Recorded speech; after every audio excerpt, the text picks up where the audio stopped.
So I do welcome all of you here and those who are tuning in online. We are in the process of Route 66, a study of all 66 books of the Bible. It's a journey through the Bible as we kind of meter out each book and take a dive into each one. We have several different presenters along the way, kind of tour guides as we go.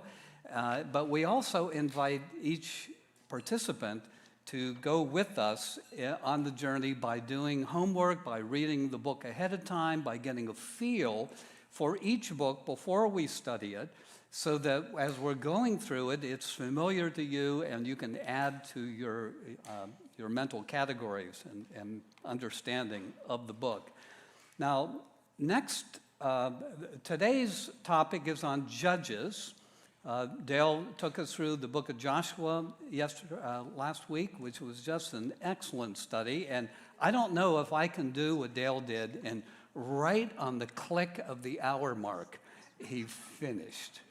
I mean, I was really, with military precision, he did that. I was really impressed with that. But we'll see where we go today. My apologies for, I have so many things buzzing around in my mind, I can't always get them out. Have you ever been there? And I know they're back there, but you may ask a question and you're going to trump me pretty easily at the end if we have questions and you want to know some minor detail. I may have read about it, but I may not really fully understand it. But next week, Earl Shute is going to be back with us, and we're going to be taking a look at the book of Ruth, which is in the Old Testament scriptures, Hebrew scriptures, is one book, Judges and Ruth, because Ruth was during the time of the Judges. So we took a little time back in January to prepare the journey and to look at some of the themes, the covenants and the crimson line of redemption. And then we have been through the Torah, the Pentateuch, the first 5 books, and into Joshua, and today we're in the book of Judges. Now, as I was doing my study, I was reading some other resources, of course, to see their perspective on the book. And before I look into this, I just wanted to get a show of hands for all of you who attempted in some form to do the assignment. Let me just see how many. Oh, we have a good representation here. Oh, that's excellent. How many, if anyone here, was able to complete the entire assignment, front and back? Do I have any takers? Oh, look at this. Look at this. Okay. That is excellent. And Shannon flagged me a little bit ago as we were talking, and she was all excited about the assignment. Now, I had some other comments about the assignment, and it wasn't excitement. It was a bit of a groan, like, you got to be kidding me. But Shannon was all excited about it. And so I asked Shannon to just share briefly your experience, Shannon. Okay, so I was not excited on the front end of the assignment. I'll say that ahead of time. I told Larry I tend to kind of just breeze over a lot of these books in my own. I'd like to do the 12-month Bible, so when I'm doing that, I kind of just breeze over some of this. Judges was one that I really would breeze over and didn't know a whole lot about. So when we got this, I groaned sitting here, and I put it off, and I put it off, and I put it off, and finally yesterday morning, I decided I would look into it.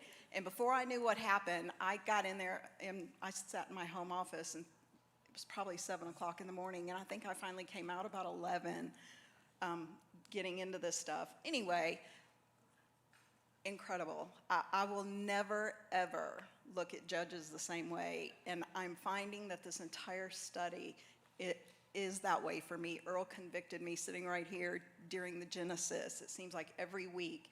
And for me, it was, they're real people. And I think that's what did it for me. I started printing out maps so that while I was reading, I could see where these people were and those kinds of things. And that's just not usually my style. So I just wanted to thank Larry this morning, and I just told him, the impact that it had. It made it real. I even wanted to go further. It got to where I was trying to look up what tribe everybody was in and things like that. So I just appreciate you guys. No, that's great. That's great. And Shannon, you get all 50 points of the for the test, and you also get an extra 5 bonus points for sharing this morning. And just so you want to know, I did put an answer sheet, answer meaning my version of answering all those questions, and you'll find it on the Route 66 resource site. If you have trouble finding that or logging into it, whatever, just let me know. But when I started to do my research, I started to encounter these titles to the book of Judges. And I'm going to run through a couple of these here and give us all a feel for what we're getting into. The first one is chaos in the promised land. Now that's encouraging, isn't it? The second one was the struggle of sin and grace. The apostasies of God's people. Seems it's getting worse. The anarchy versus divine sovereignty. And the downward spiral into chaos and rebellion. So we're coming into a dark period in the history of Israel. And I want to give you 3 images that maybe you'll stick in your mind and help you when you think of Judges. Maybe these will come to mind. But they kind of capture the tenor of the book of Judges. The first one is a rough road. You know, this is broken pavement. This is tough going. This is all-terrain vehicle kind of a road that we are now going to embark on. The second one is a dark tunnel. You know, it starts out kind of dark and then it keeps on going. It gets darker and darker as we go. It's a long, dark tunnel that we're going to journey in. But the third is maybe a little more encouraging. We'll talk about this a little bit. And that is a strong bridge. Because I want you to see that the book of Judges isn't simply a book of history, like, oh, look how bad, look, oh, the deliverer, and oh, Samson, wasn't he strange? And it's not a book of stories, but in the plan of God, in the journey through 66 books, Judges provides a very important bridge from the Old Testament times, and we'll look at in a moment, and slavery and the Exodus and wandering in the wilderness and now the conquest, to the time of the monarchy, the time of the kings, which is really a forerunner of the Messianic king. And so Judges helps to explain how do we get to the concept of a king, a Messianic king.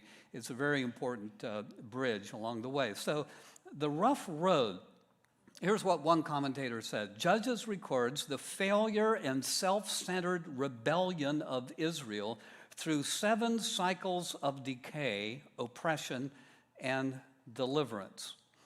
It's a 350-mile, meaning year. It's about 350 years in this dark tunnel. By the way, that's a long time. This stage records the saddest and most sordid period of the entire history of Israel. It is the dark ages of the nations. And then the bridge, a strong bridge. The book of Judges bridges the way for Israel's monarchy by showing the need for a godly king. Again, we'll see this in just a moment. But think, here they are, they're in the land. They've been all together like sheep, kind of herded away, and they're kind of the shepherd and the pillar of fire and the column, and God is leading them through all the way, and then they come into the land, they conquer the land, they allot the parcels of the land, and now the tribes are separate. And they need a leader. How are they going to make it?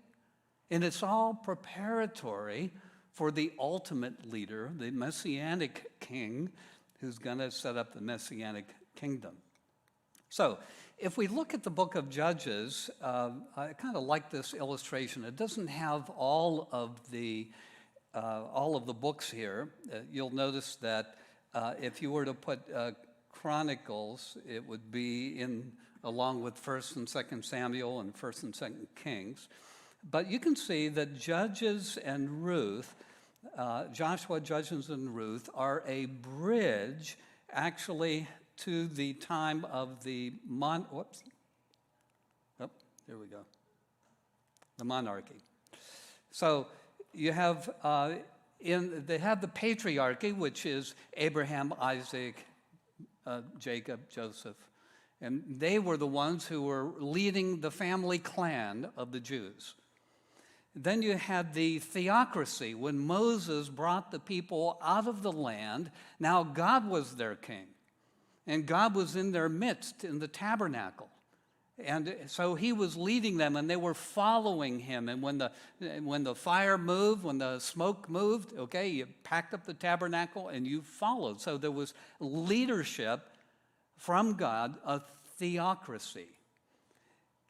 And part of the end of that theocracy were the 350 years of the time of the judges, which is chaos because things weren't working.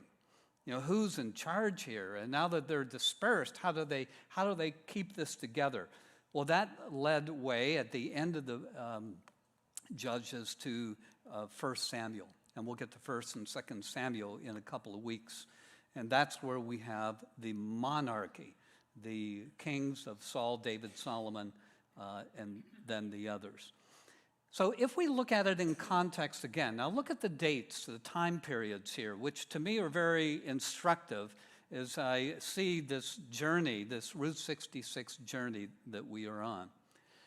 And by the way, all of the PowerPoints that I present, I put in a PDF file, and you can find those on the Route 66 site. So all of this, you know, you'll be able to capture there if you wanted that. So the time of slavery in Egypt was 430 years. That was a long time. Exodus was about 3 months. Like, what just happened to us? I mean, shock and awe at every turn. And then they're delivered, and now they're free. Unbelievable. And then, remember, they paused at the foot of Mount Sinai for 11 months. And we talked about the tabernacle. We laid out the pattern of the tabernacle here. And the tabernacle was learning to be the people of God. What does it mean to be God's chosen people? 11 months of preparation. And then because of the problem of sending out the spies and rejecting the going into the land, God disciplined them where they spent 40 years wandering in the wilderness. After that, they started to go into the land. General Joshua led them in the land. We looked at that last week. And that time period was about 6 years. Now, understand that these time periods aren't like, okay, November 1st on this date, bam, now you draw a line. You know, there's a bridge between this, and scholars, you know, slice it each a little bit differently. So when you do your research and you see differing dates or time periods, that's the reason. It's just a matter of trying to discern how it all fits together. But the conquest was about 6 years. But look at the period of the judges. Wow. 350 years. That's amazing. Can you think back? What was America? What was going on here 350 years ago? Was it 1675? What was happening then? Well, just 20-some years earlier, you had the Pilgrims showing up, you know, starting the domino effect of the colonization and, you know, all the history that has taken place. But doesn't that seem like ancient history? 350 years is what we're talking about. My impression, my feel, until I really dug down and realized this, my feel for the book of Judges is these cycles. Just like you see the mile markers going by, and now we're done. Okay, we're through that period, and now we move on. But they spent a lot of time in this period, the book of Judges. Now, look at the contrast between Joshua and Judges. Joshua, they all had the fun thing, the victory and conquest, and God is with us, and obedience and strength and faith and freedom and hope and unity, blessing, victory. It's Israel taking a stand for God.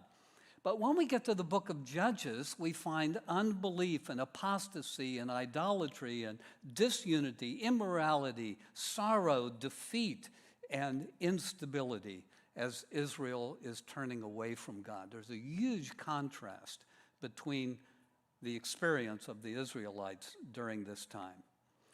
Now, I want you to take a look at this chart. You probably have some of your own version of this in some way, but just take a scan through this if you haven't done this already. Because as we go through the rest of our journey, having a roadmap and understanding the makeup of the land of Israel is going to be really helpful. Now, you'll notice, by the way, here's a technique. If somebody says, you have 5 seconds, locate Jerusalem on the map. Could you do it? And my technique is this. You look to the Dead Sea, and then you just go over. And you go to the top of the Dead Sea, and you take a left turn. And Jerusalem is right there. So that helps me, at least, to get anchored. And then, of course, Sea of Galilee is up above. But you can see now we have the distribution, the allotments of the tribe. Now, imagine before you were that sheep in the pen. You were kind of moving together, picking up your tent pegs when it was time, and you were packing and you were on the move, but you were doing that as a group. Now you're settling down. Now you're building your house. Now you're nesting in all these different places. Notice also on this chart, and we'll talk maybe a little more if we get a chance, some of the enemies that are listed here. Do you see Ammon here? Does that show up okay? And Moab here, and down here, Edom. I think of this Ammon, because I always struggle, and I still do at times. Ammon and Moab, okay, now where are they? Ammon, A is the beginning of the alphabet, so it goes on top. And M is kind of in the middle. And that's Moab in the middle.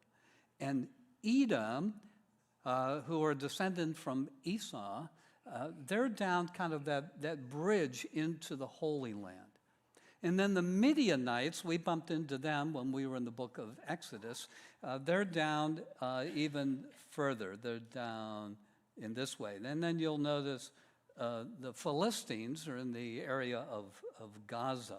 And the Canaanites were more in this northern section, but really it's called the land of Canaan because the Canaanites lived in this land in ancient history.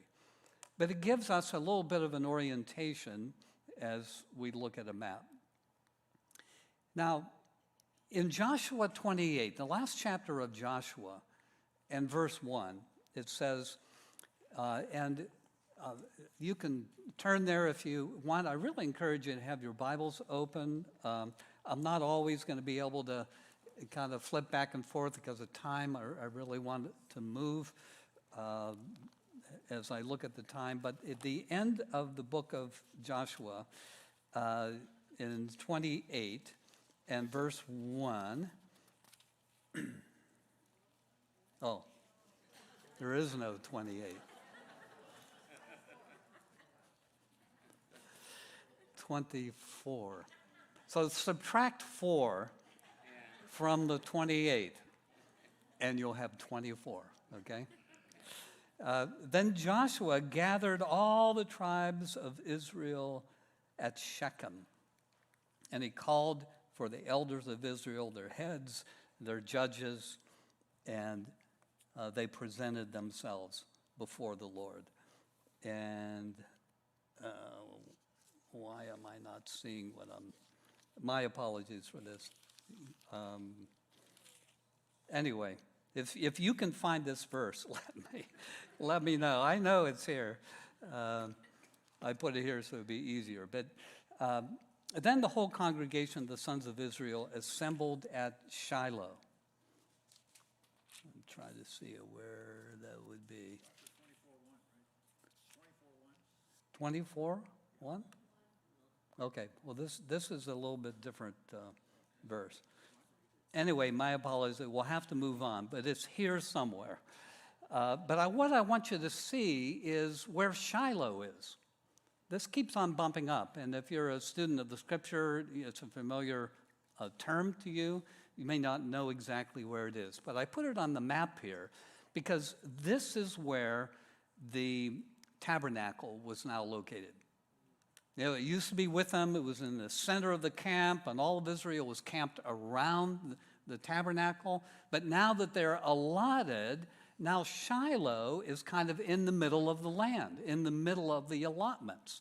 And so the people coming back for the high holy days, coming from their locations, would travel down to Shiloh, where the gathering was. This is before Jerusalem had been conquered under David, and then the tabernacle relocated, and then, of course, the temple built. And then it says, but there remained among the sons of Israel 7 tribes who had not divided their inheritance. And so there is an incompleteness that's here. As Dale, yes? Subtract 10. Oh, subtract 10? 18. Oh, okay, great, thank you. 18, 1 and 2. Let me take a look at this. That's why it's good to have your Bibles. Yeah, 18. Excellent. Thank you very much. Joshua 18. There remained among the sons of Israel 7 tribes who had not divided their inheritance. So Joshua said to the sons of Israel, how long will you put off entering to take possession of the land which the Lord, the God of your fathers, has given you? Now, this leads us to a takeaway. I love Dale's pattern here of accumulating some applicational insights as we go along. And so we're going to do that as well on this. And the first thing that I would say to us, a lesson from the book of Judges, is to know how to embrace a new season of life. All of us here have had to do it. And we're still facing new seasons of life. And we have more new seasons to come, don't we? And the worst thing that we can do is to resist necessary transitions to new seasons and cause trouble for ourselves and for everyone else around us. The best thing we can do is to learn how to engage and embrace this journey of life. And for us, as Mary and I are 75, as she said, is that right? Am I 7? Yeah. You know, we're thinking ahead. We've always been thinking ahead. You know, my father died at age 50, so I have a marker, and I feel that, you know, I've been given, compared to him, this much abundant extra time. But how much time is there, and what's going to be in those years that lie ahead? But the one thing that I want to do is to recognize the necessity of a new season when it comes and to embrace that well. For as humbling, as difficult, as grievous as it may be, and we all have seen scenes of that, to embrace that well. The second takeaway that I would have here is finish the job. That was the problem. In fact, the incomplete obedience of this task given to all the tribes of Israel to complete the job of conquering and occupying and securing the land. They just learned to live with the enemies in their midst, and it became a snare to them. But they needed to finish the job. And so I say to myself, okay, what jobs do I need to finish? We had a few years ago, a few of you guys were in this, we had a couple of sessions together, groups together that we called Finishing Well. And we looked at various aspects of our lives as older gentlemen. And what are the things that would mark us to finish well? And I'll just bring up one of them, okay? And this isn't just guys. Clutter. Do you know anyone who has more clutter in their house than what they need? And, we want, some have no intentions of doing anything about it. It's part of the inheritance. But, to finish well, we need to declutter. We need to get around to it. We need to get into the attic. We need to get into the basement. We need to get into the files.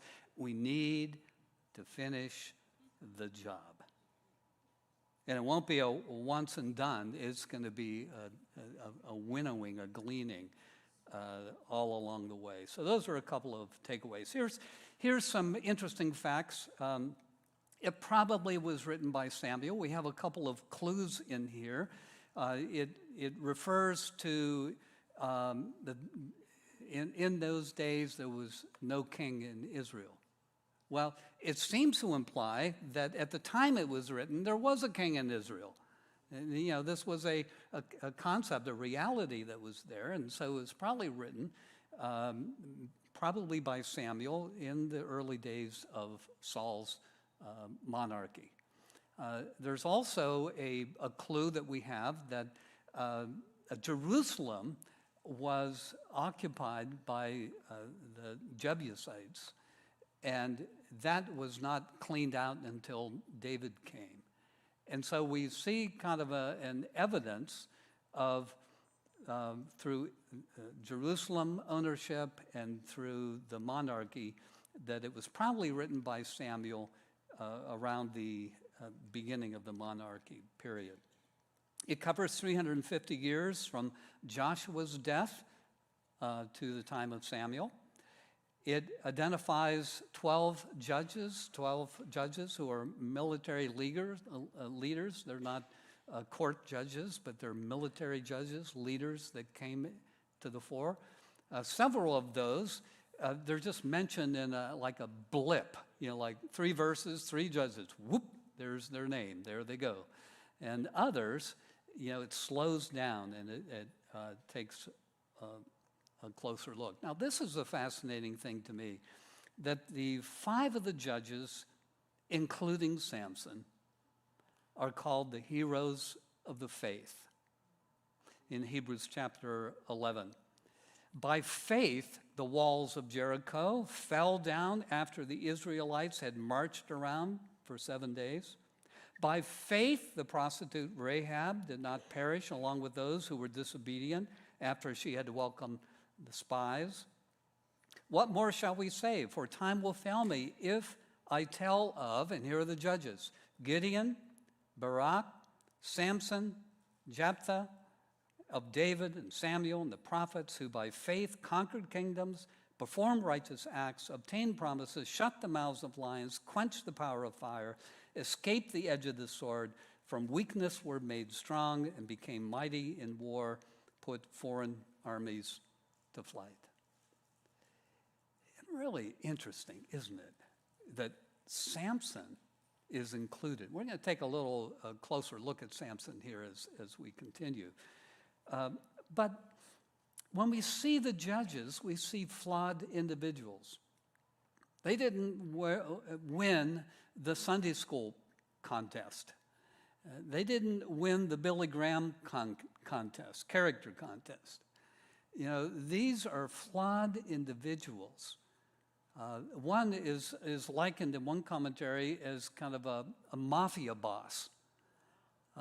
Because he just, bulldozed in and got things done. When things got bad, the people turned to him because he could come in and get things done. But God uses flawed individuals.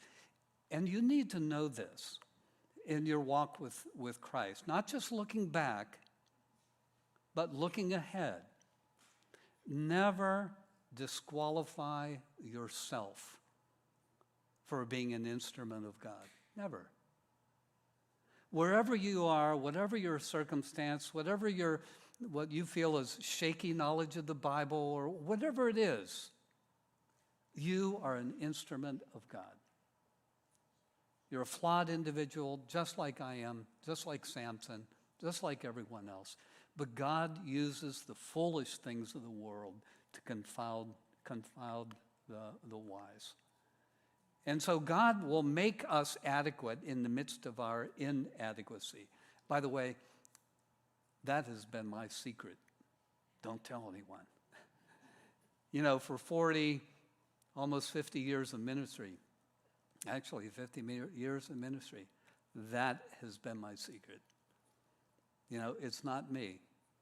It's my adequacy, or I have my little loaves and my little fish. And here they are. And it's the Lord. And it is the same that is true for you, regardless of what you see when you look back.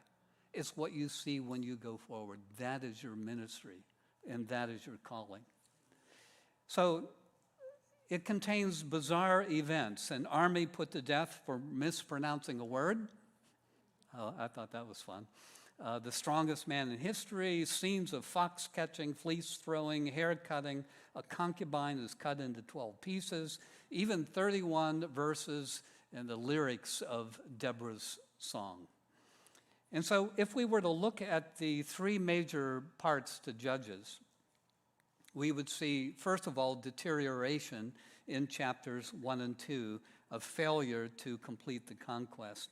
Then we would see in chapters 3 through 16 the deliverances, and not just the cycle of sin, but the cycle of deliverances as God raised up a leader to bring them out. And then finally, if you've read Judges recently in preparation for today, the last several chapters are like, let's just leave this one alone.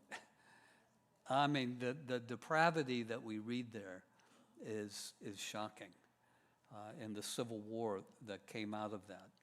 So we're going to drive through Judges, looking at some of these passages together.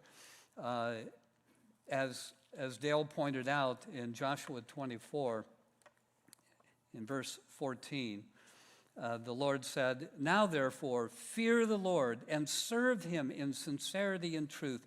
Do not put away with the gods which your fathers served beyond the Euphrates in Egypt. Serve the Lord. Choose for yourselves today whom you will serve. But as for me and my house, we will serve the Lord." And the people said, "Hey, far be it from us to abandon the Lord. We too will serve the Lord." And Joshua dismisses them, and now they leave Shiloh, and now they scatter. And they're all scattered around in this newly conquered land.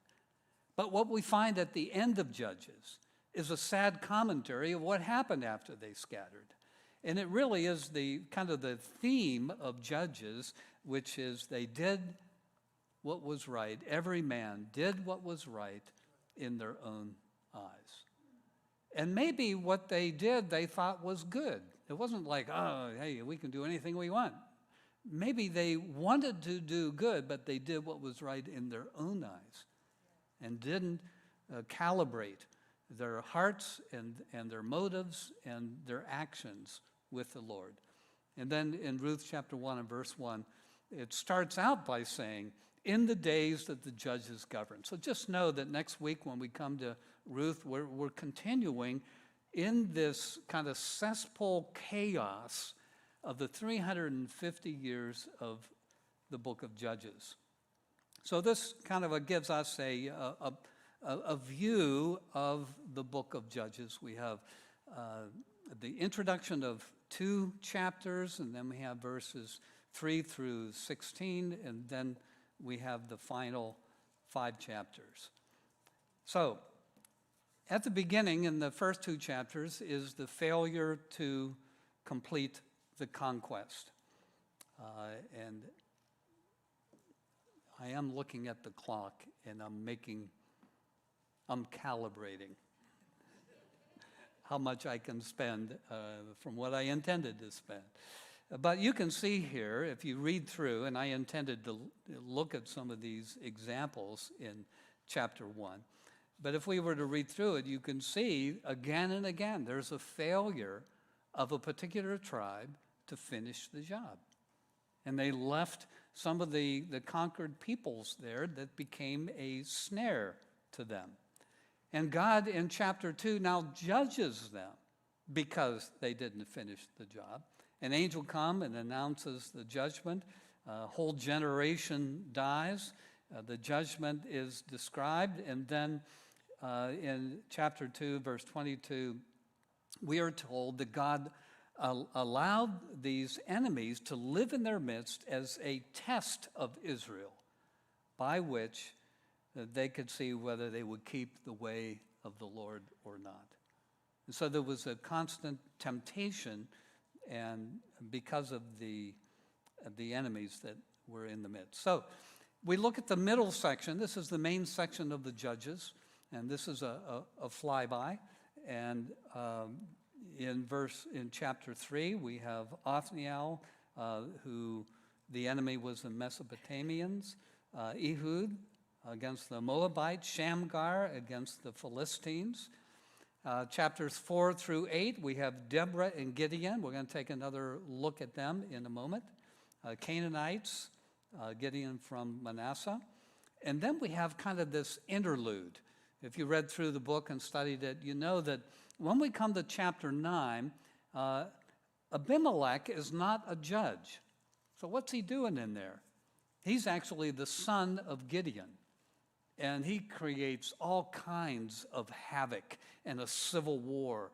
And so in the midst of some of these good things that are happening, we have a leader who rises up, and it ends up in a civil war between some of the tribes. Then in chapter 10, we have Tola, Jer, Jephthah. Jephthah, by the way, is the mafia boss. When you read that, you'll see he was a rough and tumble kind of guy, wasn't going to take no for an answer. And then in chapter 12, we have Ibzan, Elon, Abdon, and then in chapters 13 to 16, which is quite a long stretch in terms of covering material, you have Samson, who combated the Philistines. So if we were to look at the Judges and where they're located, you will see, like down here, can you see that okay? You have Samson and Philistia. Again, get a feel for where some of these enemies are located, where the judges are located. You have Gideon in kind of the middle of the land, and Deborah, who is located in the middle as well. If we were to take a look at these cycles, they are kind of well documented in many of the research material that you probably have studied. Israel disobeys. They are oppressed by some kind of enemy. The oppression may last 20 years, 40 years, but they eventually just cry out to the Lord because they cannot find their way. God raises up a deliverer, a judge, Israel is delivered, and they're all excited, and they're getting back on track again, and then they have peace. It may be 7 years of peace. In some cases, it was 40 years of peace. So they had a long stretch of peace, and then they drifted back again. And they went through this cycle of judges, of deliverance. If we were to look at the victories by the judges, you can see here the Canaanites, the Ammonites, the Midianites, Amalekites, the Moabites, the mosquito bites, of course, and the Philistia. And so these become the focal points where the judges are raised up not to always combat the Philistines, but rather they have their local enemies where they are located. And these enemies, whether it's Moab or Ammon, became a thorn in the side of the Israelites, oppressing them, and the judges came and were given victory. So we're going to take a quick look at 3 judges that we're going to highlight. The first one is Deborah in Judges chapters 4 and 5. The enemies are the Canaanites. Now the Canaanites are kind of a slippery group because this is the land of Canaan. They kind of occupied most of the land, but mostly they're in the northern section of the Holy Land. And so Deborah, which would also occupy the time of Galilee. You can see the Canaanites on this chart that I just showed you are up in the north. In Judges chapter 4, verse 1, then the sons of Israel again did evil in the sight of the Lord after Ehud died. So the Lord sold them into the hand of Jabin, king of Canaan, who reigned in Hazor. And the commander of his army was Sisera. The sons of Israel cried out to the Lord, for he had 900 iron chariots, and he oppressed the sons of Israel severely for 20 years. Now, we read through that real quick, but if you were an Israelite living in that predicament 20 years, I mean, that is a long time. That's going to put a dent in your life, in your view of the future. But now we have drama in the tent.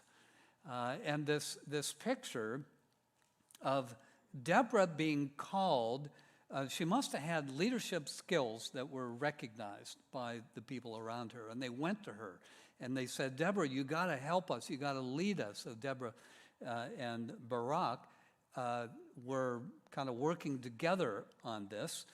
And they went after Sisera. And in verse 15, the Lord routed Sisera and all his chariots and all his army with the edge of the sword before Barak. And Sisera got down from his chariot and fled on foot. So this is the leader of the Canaanites. And so he's off and running. Now Sisera fled on foot to the tent of Jael, the wife of Heber the Kenite. And he said to her, stand in the doorway of the tent. And if anyone comes and inquires of you and says, is there anyone here? Tell them, no. But Jael, Heber's wife, took a tent peg and a hammer in her hand and went secretly to him and drove the peg into his temple, and it went through into the ground, for he was sound asleep and exhausted, and so he died. I mean, that's pretty dramatic. And you can see a famous piece of artwork. And this is kind of, for some reason, this became a real subject that artists grabbed hold of, is the victory over Sisera in such a brutal way. Now, this resulted in a duet. Deborah and Barak, we are told, sang that day in Judges chapter 5 and verse 1. Then Deborah and Barak sang on that day. For the leaders leading in Israel, for the people volunteering, bless the Lord. Hear, O you kings, listen, you dignitaries, I myself, to the Lord, I myself will sing. I will sing to the Lord, the God of Israel. 31 verses. of praise and celebration and victory. And it's considered one of the key and earliest examples of Hebrew songwriting. So then we go to Gideon. Gideon is in chapters 6 through 11, and he is also located around the center. By the way, I forgot to mention that when Deborah recruited her army to go against Sisera, she recruited the tribes and the warriors of Israel from the region of Galilee, where she was. And she recruited them for the battle, and it kind of is a foretaste of the Lord recruiting his army for the Battle of Armageddon, which is not far from Galilee. But Gideon now is against the Midianites. Anybody remember who the Midianites were? Where are they in the family tree of Abraham? Do you remember? That's right. Yeah, right. So Moses married a Midianite, Moses' wife, and his father-in-law, Jethro, was a priest of Midian. And so his children from that line were Midianites, and they settled in that land that was a bridge between Egypt and the Promised Land. So if you're coming up from Egypt, think of the Exodus. Coming into the Promised Land, they come through the area of the Midianites. In Judges chapter 6, we read again, this is, by the way, this is almost a cut and paste as you read Judges, this phrase. Then the sons of Israel did what was evil in the sight of the Lord. And the Lord handed them over to Midian for 7 years. The power of Midian prevailed against Israel. Because of Midian, the sons of Israel made for themselves the dens which were in the mountains and the caves and the strongholds. So they fled from the good land in the valley, and they found places to live up in the caves and allowed the Midianites to occupy the land. Totally contrary to what we found in the book of Joshua, of trusting the Lord to deliver on his promise to help them be victorious over the people of the land. And when Israel cried to the Lord on account of Midian, the Lord sent a prophet. The God of Israel says, it was I who brought you up from Egypt, brought you out of the house of slavery. The angel of the Lord appeared to Gideon and said, the Lord is with you, valiant warrior. Now that got Gideon's attention. Now Gideon was one of them living in the cave, cowering in fear, afraid to death, and now the angel of the Lord says, valiant warrior. And Gideon said to him, oh my Lord, if the Lord is with us, Gideon's doing some theological calculations here, why then has all this happened to us? Where are all his miracles which our fathers told us about when they came out of Egypt? Where is he? Yet the Lord said to him, I will certainly be with you, and you will defeat Midian as one man.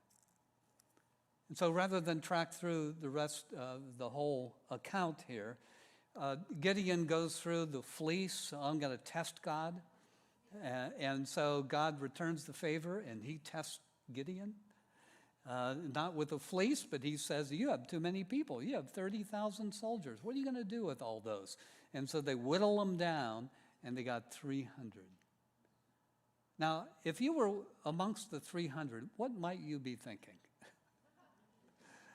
Uh-oh, we are in big trouble. I got to make sure my last will and testament is done, and we go into battle here. But Gideon had a plan. And they had these torches, and they had these pots, clay pots, and they had the trumpets, and at his command, the 300 blew the trumpets, and they had their torches, and they broke the pot. They made sound and light, shock and awe, And so the enemy felt totally like, oh, we're being invaded here. And it worked. And they were able to bring them to victory. Because of that victory, Gideon was the judge. He was the leader. They all followed his lead. He was moved from fear to fearlessness, to faith. But now what we see in the life of Gideon is he goes around and he leads into decline. They want to make him king, in a sense. You're our leader, you're our man, and they put him up on a pedestal. And he says, I will not rule over you, and my sons will not rule over you. The Lord shall rule over you. Was that the right answer? Yeah, this was exactly the right answer. And so we're thinking, okay, we have a godly man now. We have a man who's been victorious, who's back with the Lord. He's going to lead the way. He says, okay, I'm not going to rule. I don't want this job. But Gideon says, but it would be helpful. Let me put my hat here. If each of you made a contribution to my hat of gold. And he took that and he made an ephod, which is kind of an apron that a priest would wear.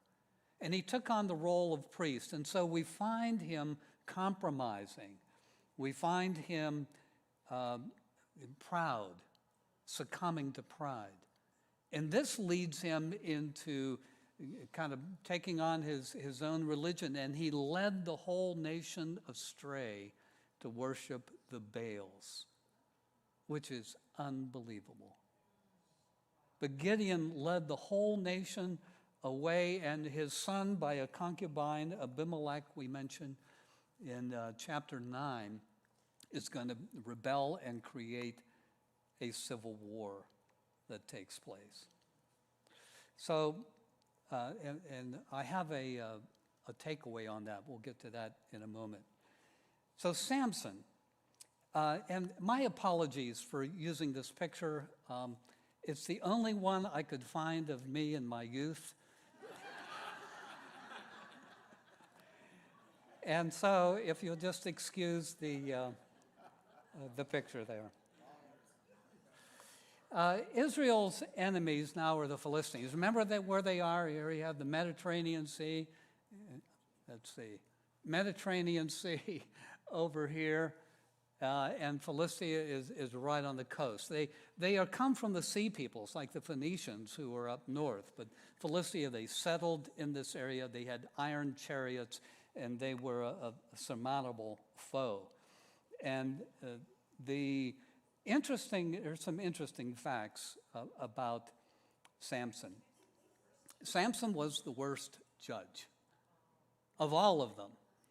We have more details on Samson, of course, than any of the others. It's a dramatic story of all these narratives of these incidences in Samson. You can't teach children the Bible without engaging Samson, because he's so entertaining. But it's interesting that he's the only judge that the scriptures cover from birth, in fact, before birth, until death. It covers his whole life, all of these instances. He's the only one who is a Nazirite from the womb. This vow that was taken to never cut your hair and to follow the Lord and be set aside for the Lord. But ultimately, he was just an adventurer and a joker. His life is told in 14 separate instances, these stories, which are just phenomenal. Samson doesn't pray until the very end. What did he pray at the end? That's right, and his prayer was answered. Lord, let me die in this temple with the Philistines. And the Lord answered his prayer. But he is identified in Hebrews chapter 11 as a hero of the faith. Now, the last 5 chapters is a place of depravity, shocking idolatry in 17 through and 18, those chapters. You have Micah and his mom. Micah, after a little bit of thievery and the weird stuff that's taking place, he creates an idol. And he has this little idol, and he appoints himself as a priest. And he's inventing his own religion. Do you know anyone like that? Yeah. He's inventing his own religion. He's creating the God that he wants. He's creating the rituals that he wants. He has his little idol, and he's in control. And then the Danites, the tribe, comes through. And they're coming through, and they say, oh, well, here's a priest, so let's bring him on. And we're looking for land to conquer. And so Micah approves the slaying of the innocent in Lachish. It's just a brutal, downward spiral of following your own religion, creating your own religion. In the last chapters, 19 through 21, we have shocking immorality. I mean, this is brutal. You do not want to read this section to your children, especially not as a bedtime story. A Levite, worthless men who rape the Levite's concubine through the night. She dies on the doorstep in the morning. The Levite is so incensed that he chops the concubine up into 12 pieces, sends the pieces out, messengers to all the 12 tribes, and they rally together in force against the tribe of Benjamin. And it gets even weirder after that. But there's a downward spiral because in those days, there was no king in Israel. Everyone did what was right in his own eyes. Now, what are we learning here? We're learning the importance of leadership, right? I mean, having a good leader who's able to stay the course and set the path and lead in a righteous and moral and just way is really an essential thing. And for 350 years, they struggled with this. But what we have is this. The whole book of Judges, and particularly these closing chapters, are just a downward spiral. So we have seen in our takeaways, embrace a new season, finish the job. God uses flawed individuals. And this one comes out of Samson, it comes out of Gideon in particular, and that is guard your heart. More and more, as I look on the Christian life, my kids, my grandkids, others, I realize how important it is to guard your heart. That's why devotions is so important. It's not a matter of I got to give my 10% of time to God. No, it's a matter of guarding your heart. It's a matter, oftentimes in the morning, my hand is on my heart as I seek the Lord, as I tell myself, seek the Lord. Cultivating the heart, I think, is the key. Gideon failed to do that, and he faded in the stretch and caused all kinds of havoc. And every one of us here today could fade in the stretch with whatever time we have left, if we're not careful. But when you look at the one side of the coin of the faithlessness and the chaos and the depravity and the downward spiral in the book of Judges, let's turn the coin over to the other side. What do we see? We see the mercy and faithfulness of God. 2 Timothy 2:13, though we are faithless, he remains faithful because he cannot deny himself. And regardless of the debris field that we have left behind in our lives, regardless of the chaos that we may find in our lives right now, we have a God who is a God of mercy. And when we repent, when we cry out, when we seek him, we will always, always find a God of mercy and a God of compassion.